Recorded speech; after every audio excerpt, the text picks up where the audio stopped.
Hello,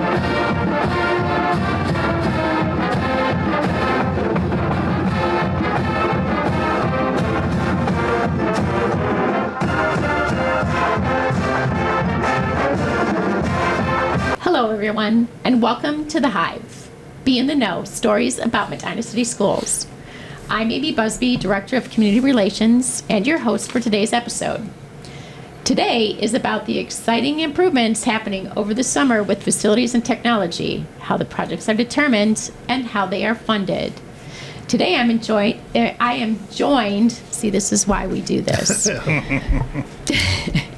Today, I'm joined by two key leaders who are making it all happen. Ryan O'Cull, the Director of Business Affairs, and Craig Comar, Director of Technology. They're here to walk us through the projects and the planning process and how the district funds these major upgrades. So let's start with Ryan and discuss what's happening across our school buildings this summer. I know you have some big projects in the pipeline. Yeah, this summer we have a number of capital improvement plans. We'll start with the first one's paving. We're doing a paving project at Northrop Elementary. It's the teacher's lot there. The next thing is roofing, and we do a lot of paving and roofing each summer, but this summer is Canavan, and it will have all of the shingle roofs at Canavan replaced, so over the gym, cafeteria, media center, and the rest of the wing that was built in '95. We also have a high school rec center project over top of the track area of the rec center. So that's that particular project will be a 50-50 split with the city. So those are the really big roofing projects, and then we also have the high school track replacement. So those are the big summer projects that are taking place. And so a lot of these projects are part of your long-range facilities plan. Maybe you can talk through that a little bit. Sure. Yeah, we have a 5-year capital improvement plan that we develop, and we review it periodically through the year to see if things have moved up on the list or knock off the things that we've taken care of. That list gets built through the facility committee, as well as we have a security safety team that does assessments of the buildings every year, and through those two groups, as well as building administrators turning in help desk tickets or work order tickets, that list gets populated through those means, and then it's reviewed by the facility committee as one of those groups that reviews that, as well as Aaron Sable and Dave Chambers. We do kind of a finance review of where we're spending money. So talk a little bit about the the facilities committee. That's another guy. That's that Dave Chambers guy. Just to talk about who serves on that committee and how they all collaborate together. So we have we meet once, usually approximately once a month. It's the first Thursday of the month, and then there are months that we don't meet occasionally.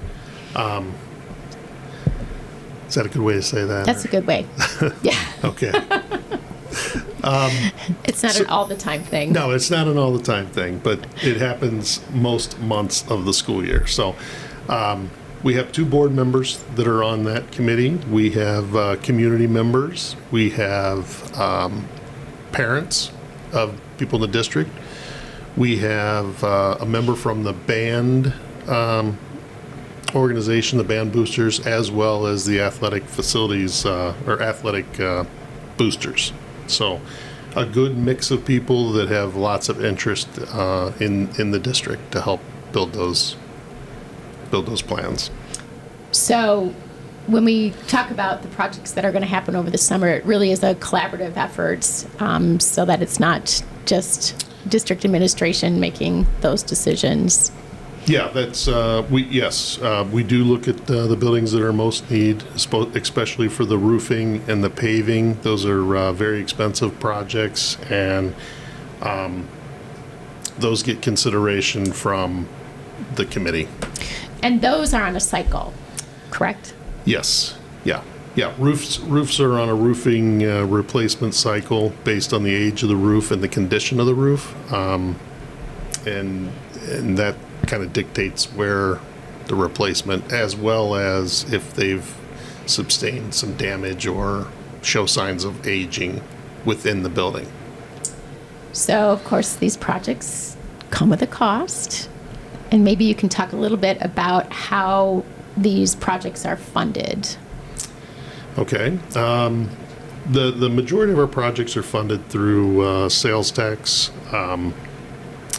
We get 1% through Medina County, and then that's shared between all of the schools within Medina County. So it's based on your population, student population, and that money is split by the county commissioner budget. County I think auditor? it's the auditor. County auditor would be the one that would Don't quote distribute us on money. that, but yeah. And then, of course, there's always, we look for grant funding opportunities. So one of the projects I mentioned already, the high school track this summer that's being done, we wrote a grant through the Ohio EPA for a scrap tire grant, and they're going to fund $300,000 of the $620,000 high school track project. So we try to do as much of that as possible, but those are not always available. Right, especially for these big capital improvement projects. It's always good to be able to have different funding sources and not always rely on monies that we have coming in. Yeah, and we really are quite fortunate to be able to use the scrap tire grant for a good portion of that high school track, just because it's a great opportunity to do an environmentally friendly thing and save the district money at the same time. Correct. So that's all great news, and there's a lot of things going on over the summer. I know that you try to provide updates every so often on projects that you do have going on around the district, and I know that you present at every board meeting as part of the facilities committee. But how can listeners and general community members stay up to date on projects?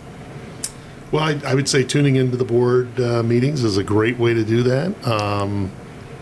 Outside of that, you present, though, every once in a while at board meetings on I do specific present every projects. once in a while at the board meetings. That's probably the best way for people to know what's happening, right? Sure. It keeps them informed on everything going on in the district. Everything. Right. Yep. Board meetings, and they're streamed live on our Facebook and also on our YouTube channels. So even if you are unable to attend a board meeting, you can still do so virtually. So lots of great information that comes from those meetings. All right, thanks, Ryan. So now we're going to turn over to Craig Komar, the Director of Technology, and talk about his world of technology. So the summer is also a very busy time for you, the tech department. So maybe you can talk a little bit about what's on your plate. Sure. Yeah, summer's a great time for us.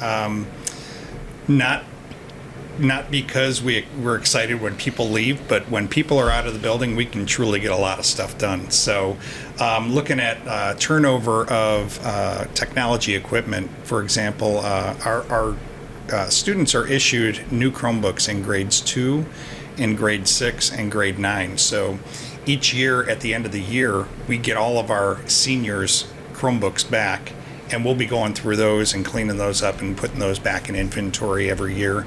But then when school starts again, we'll be getting all of the 5th grade and 8th grade Chromebooks back. So we kind of have a flow of Chromebooks that are always getting returned to us, and obviously they're used by students, so they get probably a little bit more wear and tear than an adult would do. So we work on cleaning those up. If they end up being parts machines, we have a parts closet, so we always have parts on hand to be able to clean up those items. But some of the other things that we're going to be working on this summer as well, we had a really big push this past year to replace every PC in the district. By October of 2025, we're required to upgrade to Windows 11, and a lot of our old devices would not upgrade. So we ended up having to purchase new PCs, and in the past we would spend anywhere from $700 to $800 per tower. But we decided to go a different route this year, and we ended up utilizing our ESSER dollars to refresh our whole district, and we bought mini PCs, and those mini PCs do exactly what the other ones do, but we got them at a fraction of the cost. So we spent about $150 per unit. So that means we can refresh each teacher PC almost 4 times over on what we were spending before. So we spent the year replacing all of those PCs in classrooms, all the way from elementary up to high school, and all of our admin offices. But there's still some pockets of places, some PCs we need to refresh. So we're going to be spending some time this summer doing those, getting the old equipment out, the new equipment in, making sure everyone's kind of ready to go for the upcoming school year. And what's nice about those mini PCs is they don't take up any space. They don't, and they're fast and really easy to work on. In fact, I brought one over to replace at the board office here, and the staff member I was bringing it into thought I forgot the equipment, but I actually just had it in my coat pocket. It's so small, so it worked out really nicely. Yeah, it does. And maybe you can talk a little bit about what happens to the equipment that is outdated. Yeah, we always try to, I guess, recoup whatever costs we can when we can get them. Unfortunately, with technology, it advances so quickly that things become obsolete pretty fast.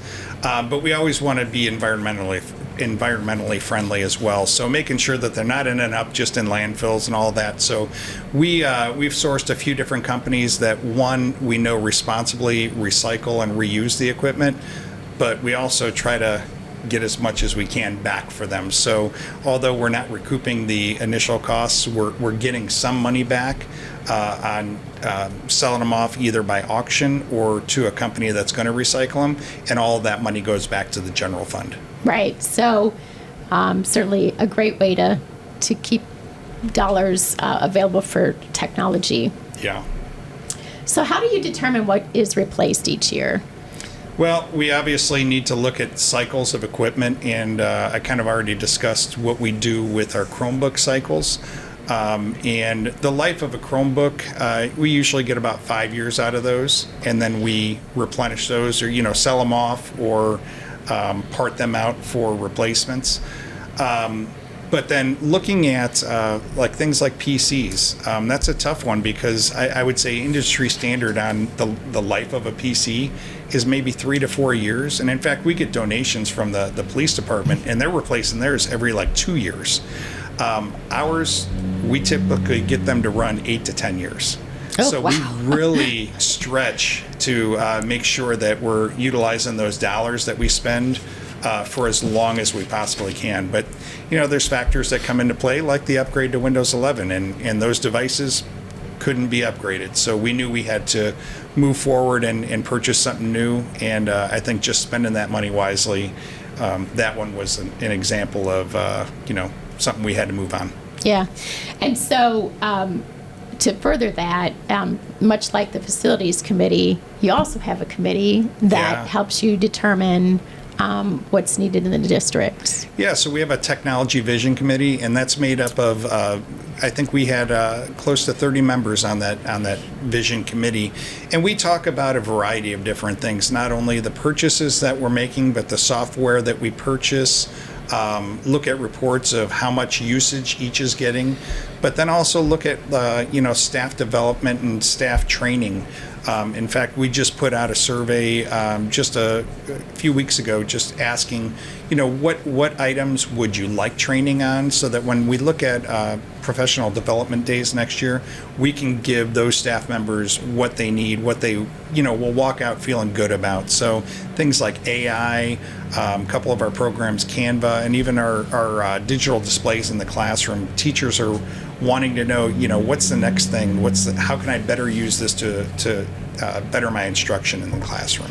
Right, and it's a benefit to students for them to Absolutely. go through that additional training and really know and understand exactly what those devices are capable of. And it's funny how much the kids pick up on it too, because even if a teacher stumbles on it, the student saw a teacher do something cool and innovative in their previous class, and they're even sharing that out.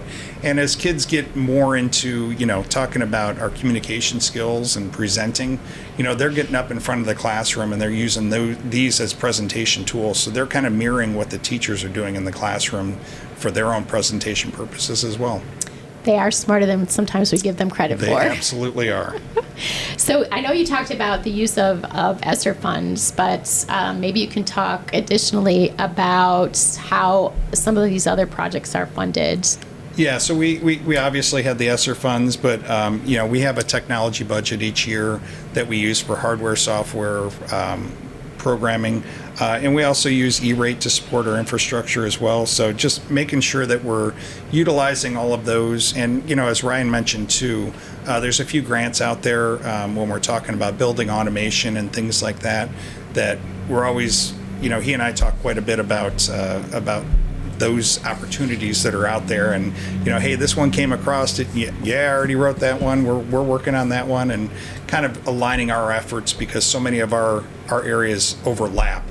Trying to use as many sources out there as we can to stretch our dollars and get what we need. Right. So it's really about, in both cases, making smart choices and making investments in our facilities and in our school district, and of course our students. Trying to And our stretch staff. the dollar. Stretching Yes. the dollar, for sure. So the facilities and technology departments are clearly working strategically to support the district's mission. And these summer projects are more than just updates. They're investments, like we just talked about, in our districts and student success. And certainly they are a benefit to our staff as well. It just provides opportunity for modern education. Absolutely. So whether it's smoothing over a parking lot, making a safer track, or faster classroom technology, these upgrades impact the daily experience of our students, staff, and families. And thanks to thoughtful planning and financial stewardship, we're making real progress while being responsible with our resources. So thanks, guys, for really taking charge of that. Yeah, well, thank you for having us today. Yeah, appreciate being here. Any other highlights that you guys want to hit on that maybe I've missed, or do we cover it all? No, I think we covered it. I think we did pretty well. Yeah.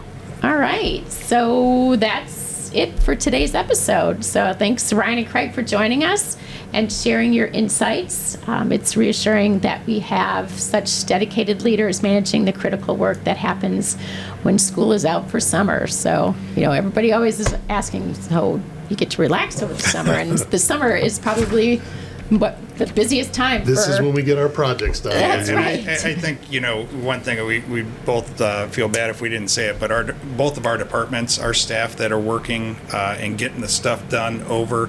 I have, 3 technicians and a secretary in the tech department, but I also have 3 summer workers, and they get a lot done. So we really appreciate all of the staff that work within both of our departments. So no rest. No rest. Awesome. Well, thanks to our listeners. Thank you for joining us for today's discussion. We look forward to you joining us again for more stories, updates, and conversations next month.